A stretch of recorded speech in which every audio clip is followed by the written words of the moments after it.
Gharib itu jarang artinya. Asing sebetulnya.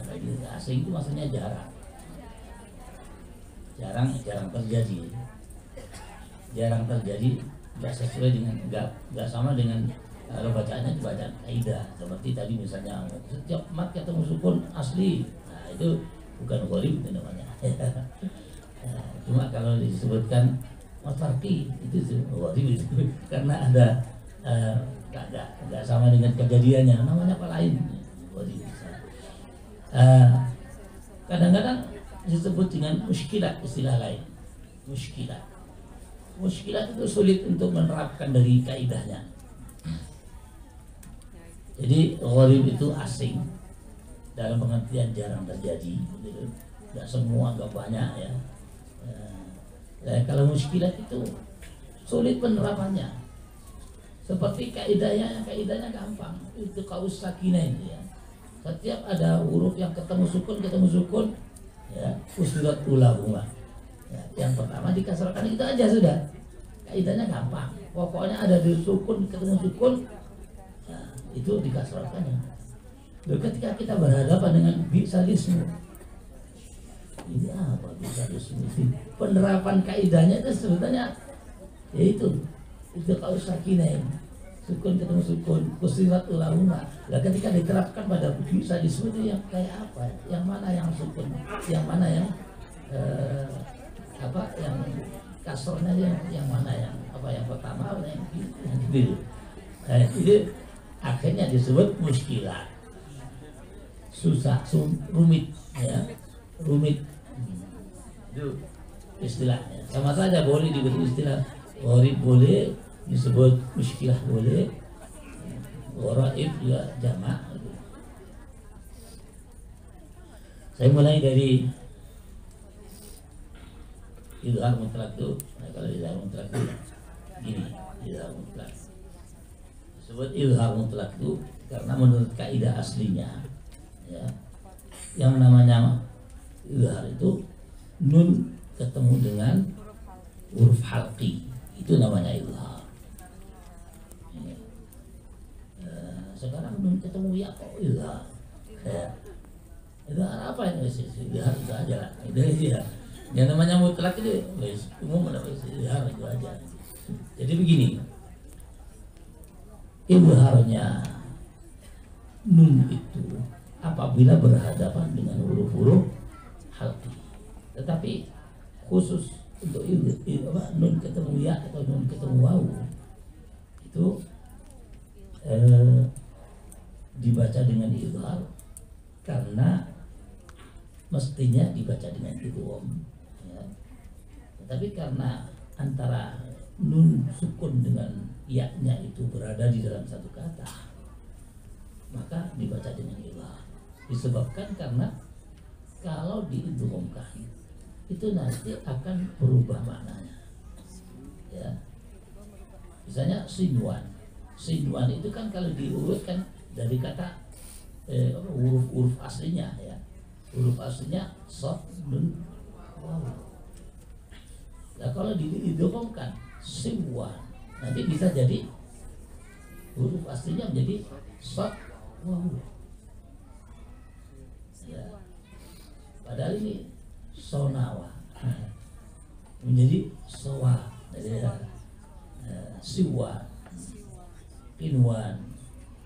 Sebenarnya fi'lan kalau dikiaskan dengan fa'ala yaf'ulu fa'lan ya, fa'ala yaf'ulu fa'lan, ada lagi fi'lan misalnya sona ya, yasnu, sinwan, bisa sinwanun, bisa sinwan, bisa sinwan, bisa kan gitu ya.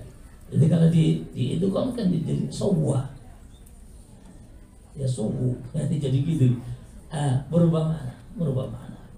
Begitu pula kinwan, dunia gitu. Dunia dari kata dana. Kalau dibaca duya, idghamkan nanti akan menjadi daya. Daya. Itu penyebabnya di situ aja. Makanya dibaca dengan idgham. Tetapi sebetulnya asal muasalnya kenapa kalau diluharkan? Itu bukan, Rasulullah nggak menjelaskan. Rasulullah tidak pernah menjelaskan itu. Ya, baca seperti ini, gitu aja. Nggak pakai alasan karena ini, enggak. Itu kan dibuat oleh para ulama, alasan-alasan. Yang jelas itu adalah riwayat dari Rasulullah seperti itu. Sinduan dan tidak banyak di dalam Al-Quran, yaitu antara dunia, sinduan itu aja, tidak banyak. Jadi asal muasana riwayat itu riwayat. Tapi ternyata ketika diteliti itu ada kaidahnya. Sama dengan ilmu nahwu itu, Rasulullah nggak pernah menjelaskan Al-Quran itu susunannya kayak apa. Nggak pernah menjelaskan jadi fa'il, jadi maf'ul, nggak pernah menjelaskan sama sekali. Ketika diteliti Al-Quran itu ternyata susunannya sesuai dengan kaidah. Makanya nahwu sendiri itu ditemukan dari Al-Quran. Hebat itu. Begitu pula tajwid. Ya, tajwid ditemukan dari bacaan Al-Quran. Setelah diteliti muncullah kaidah-kaidah, rumusan-rumusan, ada idhar, ada idgham, itu rumusan-rumusan dibuat oleh para ulama. Kalau para ulama justru akan memberikan satu komentar bahwa penemuan tajwid atau penemuan ilmu nahwu itu bagian daripada mujizat Al-Quran. Ya, berapa banyak karya-karya orang yang belum ada aturannya, ya, sudah ada aturannya, ketika mereka menyusun masih selalu keliru susunan kalimatnya, ya. Tapi Al-Quran belum ada aturannya, ya, sudah turun dalam keadaan teratur.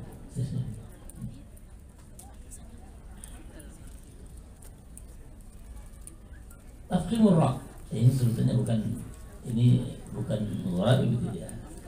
Itu biasa itu. Cuma ada kaidahnya dan barangkali itu muskilat itu aja lah. Muskilat itu biasa itu.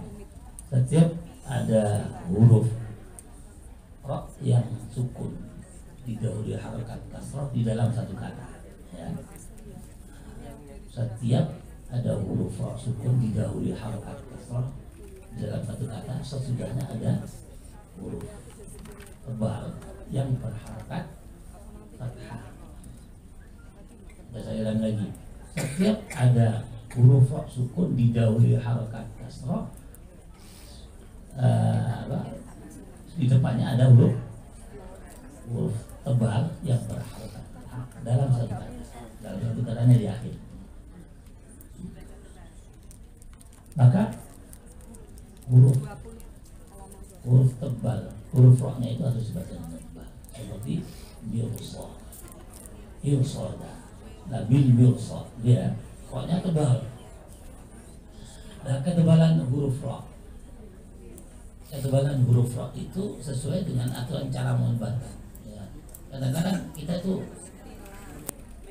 nggak ngerti menyebarkannya.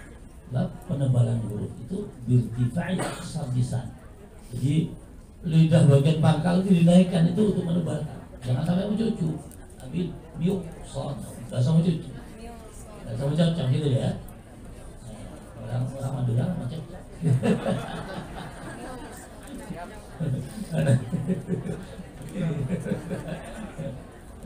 Orang Jawa mencucu.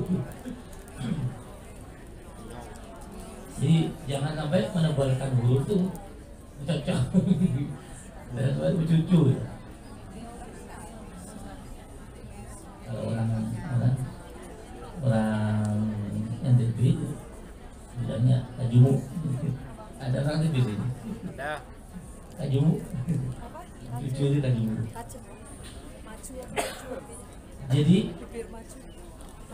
ada persyaratan tadi secara umum. Huruf tebalnya itu harus berharokat fathah, tebal.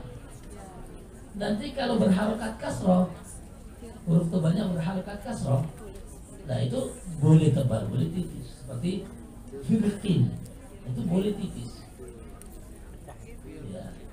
firqin, bisa tebal firqin, bisa firqin. Kalau firqah itu harus tebal firqah, nggak boleh firqah, ya, harus tebal, kali itu harus tebal. Kalau kasroh ya itu boleh tipis, boleh tebal. Dan sekarang kalau domah gimana? Kalau domah gimana? Huruf tebalnya domah. Kalau huruf tebalnya domah gimana? Tebal. Tebal atau tipis? Tebal. Wah. Tebal. Ya nggak tebal, nggak tipis. Oh, di dalam Al-Quran nggak ada.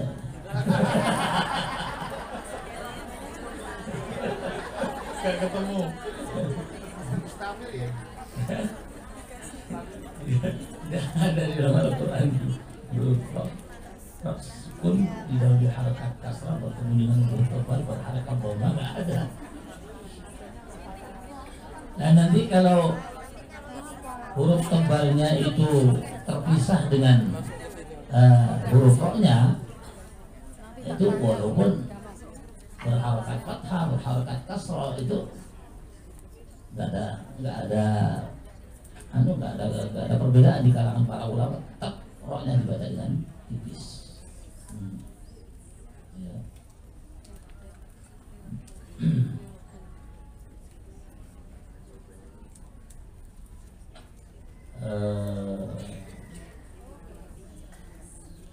Apa tadi imalah?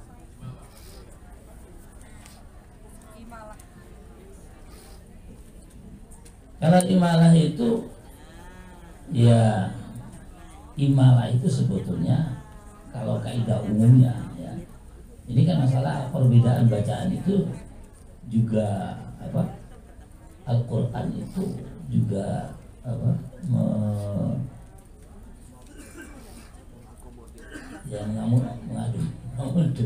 mengakomodir bahasa-bahasa yang ada, tapi itu bukan karena apa, bukan karena bahasanya itu terus mungkin Al-Quran turun itu tidak, tapi ini juga termasuk mukjizat bahwa Al-Quran sudah turun seperti itu, turun dengan menyediakan model bacaan itu kan turunnya dulu kan, sebelum adanya segala sesuatu ya. Nah, ternyata nanti di Mekah itu bahasa Arab itu akan berkembang seperti ini sudah tersedia di sini. Itu termasuk mukjizat juga sih. Ya. Sudah tersedia bacaan-bacaan di Malah gitu. Nanti orang-orang Arab itu akan berbicara, ada yang Malah, ada yang tidak gitu deh. Ya, gitu. Ya. Nah, imalah itu kalau diteliti itu terjadi pada kalimat-kalimat yang disebut sebagai dhatul ya gitu. Akhiran alif tapi kemudian alifnya itu berasal dari ya. Jadi kalau ditasniakan Musayani ya. Ya. Tapi itu Musa itu bukan bahasa Arab ya. Yang Arab yang Budayani. Pokoknya kalau ditasniakan jadi huruf ya. Asalnya memang alif itu berasal dari huruf ya, itu yang diimalakan. Umumnya seperti itu. Tetapi ternyata di dalam riwayat bacaannya ada yang tidak seperti itu. Ada yang walaupun tidak tuliah dibaca dengan fathah biasa. Nah, bacaan kita itu umumnya membaca fathah setiap ya apa alif yang berasal dari huruf ya itu tetap dibaca fathah. Hanya satu ini tok yang dibaca dengan imalah. Ini berarti menunjukkan ini adalah murni riwayat. Murni riwayat. Nah, tapi seandainya dikaidahkan itu ada kaidah. Seperti yang dipakai untuk bacaan riwayat Imam Hamzah, Imam Ali Al-Kisai, Imam Abu Amr, itu yang umumnya seperti itu, ada kaidahnya, kaidah secara umum. Walaupun ada pengecualian, tetapi kaidah secara umum seperti itu. Imalah. Dan imalah itu ada dua macam. Ada imalah namanya imalah kubro, ada imalah sughra. imalah kubro itu imalah yang miringnya antara fathah dengan kasroh itu setengah. Jadi setengah fathah, setengah kasroh. Bainal fathati wal kasroti. Itu 50% fathah, 50% kasroh. Itu imalah. Sering disebut sebagai imalah kubro. Nah, kemudian ada imalah sughra. Imalah sughra itu harokat fathahnya masih banyak, kasrohnya tidak, kasrohnya hanya sedikit. Jadi gampangannya kasrohnya itu hanya 25%, fathahnya itu 75%, sehingga mirip ke fathahnya. Ya, kalau saya contohkan, misalnya Huda, ya, Huda itu fathah, kasroh Hudi, kasroh Hudi, ya. Hudi kasroh, fathah Huda, imalahnya Hudi. Nah, itu imalah antara fathah dengan kasroh. Nah, sekarang kalau imalah sughra itu disebut sebagai imalah sughra, kadang-kadang disebut sebagai taklil. Taklil itu mensedikitkan, ya, cenderung kasrohnya mensedikitkan. Itu antara imalah dengan fathah. Jadi ya. Jadi kalau imalah itu kalau taklil itu Jadi misalnya wadduha wal laili idza saja, wadduha wal laili idza saja, wadduha wal laili idza saja. Itu taklid saja, hampir ke fathah, ya. Kalau Madura duha walaili saja.